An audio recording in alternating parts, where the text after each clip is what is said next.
ગુજરાતનો આવાજ।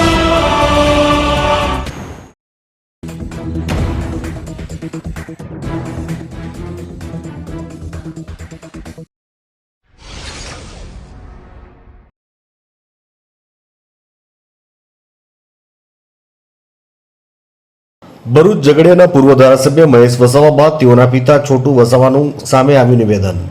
નરેગા યોજના અને બચુ ખાબડને લઈને આપી પ્રતિક્રિયા। સરકાર પર લગાવ્યા ગંભીર આક્ષેપો। ગુજરાતમાં નરેગા યોજના ગરીબો માટે મરેગા યોજના બની ગઈ છોટુ વસાવા। નેતાઓ માટે જીવવાની યોજના બનાવી છોટુ વસાવા।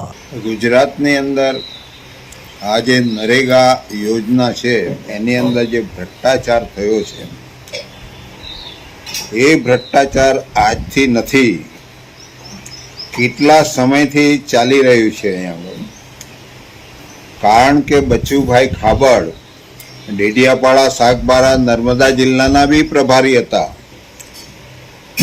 અને જેટલી જગ્યાએ આ નરેગા યોજના ચાલી છે આ ગુજરાતની અંદર, એ તો ગરીબો માટે મરેગા યોજના બનાવી દીધી છે અને નેતાઓ માટે જીવવા માટેની યોજના બનાવી દીધી છે એવું લાગે છે। તો સરકારે આના પર ધ્યાન આપીને લોકોને એનો ફાયદો થાય, એનું શરીર ટકે એટલા માટે આ બનાવેલી યોજના હતી, એને આવી રીતના દુરુપયોગ કરીને, સત્તાનો દુરુપયોગ કરીને લોકોનું ચાવ કરી જવું, એને કોઈ ન્યાય નહીં આપવો। આજે પણ એ સરકારની અંદર બચુભાઈ ખાબડ ચાલુ છે, એને તે જ મિનિટે સસ્પેન્ડ કરીને બહાર કરો ને, એને કાઢી મૂકો ત્યાંથી। શું જરૂર છે? એના છોકરાઓ, એનું આખું સર્કલ આવી ખોટી એજન્સીઓ બનાવીને લોકોના આ બધું લૂંટી લેવું એ કેટલા અંશે વ્યાજબી છે? એ લોકોએ કહ્યું છે કે અમે કોઈને ખાવા દેતા નથી અને ખાતા નથી, તો આ વાત અહીંયા આગળ જુઠ્ઠી સાબિત થાય છે। તમે જ ખાઈ જાઓ છો લોકોનું। આ ભરૂચ જિલ્લાની અંદર પણ નરેગા યોજનામાં 1500 કરોડ રૂપિયાનું કૌભાંડ થયું છે। એને કોણ બહાર લાવશે? કેમ કે બધા જ ચોર સત્તાની અંદર બેઠા છે, એની તપાસ કોણ કરશે? મારે એમ કહેવું છે। તો એક જાતનું ષડયંત્ર કરીને ભારતના ગરીબ લોકોનું બજેટ ખાઈ જવું, એ આખો એજન્ડા સરકારમાં છે ને એ આજે ફોલો કરી રહ્યા છે। એટલે એમને કોઈ નુકસાન થતું નથી, એમને કોઈ સજા થવાની નથી, કારણ કે એ જ લોકો ચોરી કરવાવાળા છે, એ જ લોકો FIR કરવાવાળા છે, એ જ લોકો એની તપાસ કરવાવાળા છે। ચોર જ જો આની અંદર તમારે તપાસ કરે તો કોને સજા થવાની છે? એટલે એક જાતનું ષડયંત્ર કરીને આ દેશના લોકોને પાયમાલ કરવાનું।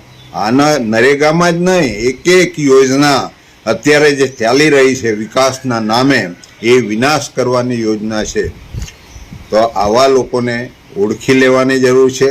આગામી જે ચૂંટણીઓ આવવાની છે તાલુકા જિલ્લા પંચાયતની, એના માટે બધું આ દોડધામ છે, બીજું કંઈ છે નથી। અને સત્તા અંકે કરીને આ તો 35 વર્ષ લગી આ લોકો સત્તામાં છે, હવે તિરંગા યાત્રા કાઢીને તમે કોને બતાવવાના છે? મારે એમ, તમે સારું કામ કર્યું હોત તો યાત્રા કાઢવાની કોઈ જરૂર હતી? મારે એમ કહેવું છે। પરંતુ તમને એવું લાગે છે, એમને એવું લાગે છે કે અત્યારે લોકો અમારી સાથે નથી, અમને વોટ નહીં આપશે। આ તો કેટલાય વર્ષોથી EVM નહીં હોત ભારતની અંદર, તો આવા નરેન્દ્ર મોદી જેવા વડાપ્રધાન આ દેશની અંદર હોત જ નહીં, અને આટલું બધું કૌભાંડ નહીં કરતે, આટલા બધા લોકો દુઃખી આ દેશની અંદર નહીં થતે। એટલી વાત હું કરવા માંગુ છું। બચુ ખાબડ અને તેના છોકરા સહિત સરકારે ખોટી એજન્સી બનાવી લોકોને લૂંટી લેવું કેટલા અંશે વ્યાજબી? ભરૂચ જિલ્લામાં પણ 1500 કરોડનું કૌભાંડ બહાર લાવવાની માંગ। ષડયંત્ર કરી ભારતના લોકોનું બજેટ ખાઈ જવું તેવી સરકારમાં એજન્ડા લગાવવાનો આક્ષેપ। વિકાસના નામે ચાલતી તમામ યોજનામાં વિનાશ કરવાની યોજના। ઝઘડિયાથી જયશીલ પટેલનો રિપોર્ટ।